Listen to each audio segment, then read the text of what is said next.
بسم اللہ الرحمن الرحیم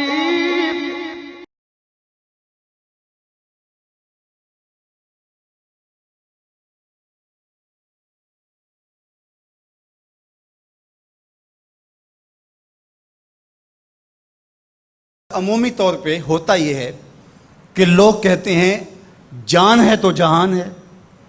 جان اور جہان کا فلسفہ ہم بچپن سے سنتے آئے ہیں. لوگ کہتے ہیں جائیداد چھوڑ دو، فلاں چھوڑ دو، فلاں چھوڑ دو، نظریات پر بھی کمپرومائز کر لیتے ہیں. جب جان نہیں ہے تو پھر باقی کیا؟ جان ہے تو جہان ہے. اس فلسفے کو حسین ابن علی نے بدل کے رکھ دیا کہ جان ہے تو جہان ہے. حسین نے بتایا جان نہیں ہے پھر بھی پوری کائنات تیری ہے.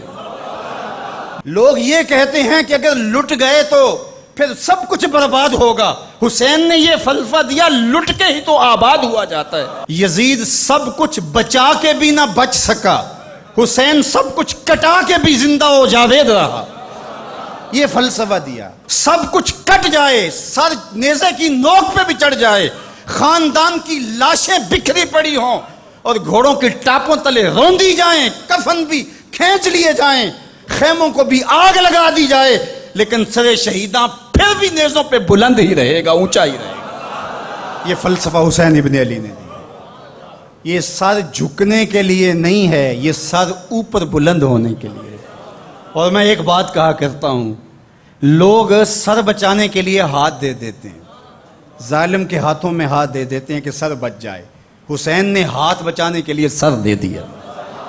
ہم نے بچپن سے لے کر کے لڑکپن تک اور لڑکپن سے لے کر آج تک حضرت نبی رحمت صلی اللہ علیہ وآلہ وسلم کا یہ فرمان سنا ہے، من رآ منکم منکرا فلیغیرہ بیدہ فإن لم یستطع فبلسانہ فإن لم یستطع فبقلبہ وذلک اضعف الایمان او کما قال النبی صلی اللہ علیہ وسلم.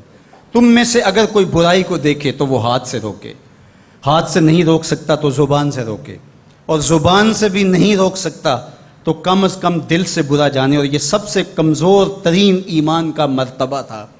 جو لوگ کہتے ہیں امام حسین کربلا میں کیوں گئے، میں انہیں کہتا ہوں امام حسین حضور کی گود کے پالے ہوئے تھے، کمزور ایمان والے نہیں تھے کہ دل میں ہی کڑتے رہتے اور ظلم کو اور جبر کو اور زیادتی کو اور ناانصافی کو ہاتھ اور زبان سے نہ روکتے.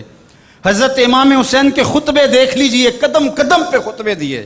محمد بن حنفیہ کے نام جو آپ نے وصیت نامہ لکھا تھا، آپ نے فرمایا انی لم اخرج عاشرا ولا بطرا ولا مفسدا ولا ظالما. میں سیر سپاٹے کے لیے نہیں جا رہا اور نہ ہی میں اپنی کسی خواہش کی تکمیل کے لیے جا رہا ہوں. میرے اہداف میں، میری خواہشات کے کسی گوشے میں یہ موجود نہیں ہے کہ میں تخت و تاج حاصل کر لوں گا. انما خرجت لطلب الاصلاح فی امت جدی. میں اپنے دادا کی امت کی اصلاح کے لیے جا رہا ہوں. ارید ان آمر بالمعروف وانہی عن المنکر.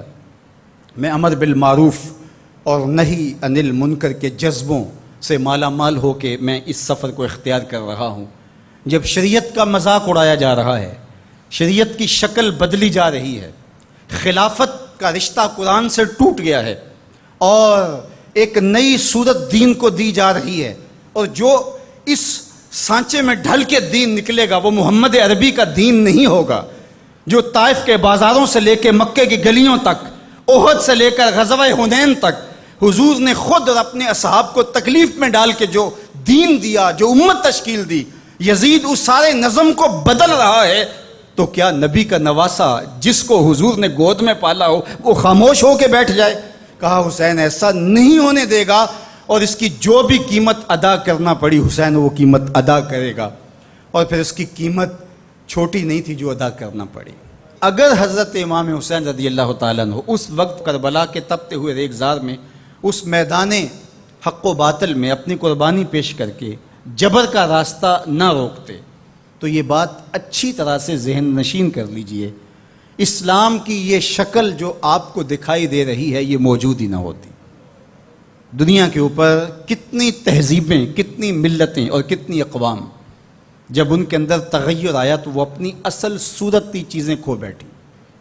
دنیا کے اوپر کتنے مذاہب، یہودیت کی شکل دیکھ لیجئے، کیا یہ وہی صورت ہے جو حضرت موسیٰ لے کر آئے؟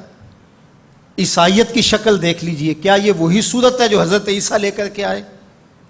ابھی کچھ دن ہی نہیں گزرے تھے تو حواریوں کے بعد جو ہوا اور جس طرح سے دین عیسیٰ کا حلیہ بگاڑ کے رکھ دیا گیا، جس طرح موسوی دین کی شکل تبدیل کر کے رکھ دی گئی، تو کیا دین محمدی کی شکل باقی رہ جاتی؟ جب یوں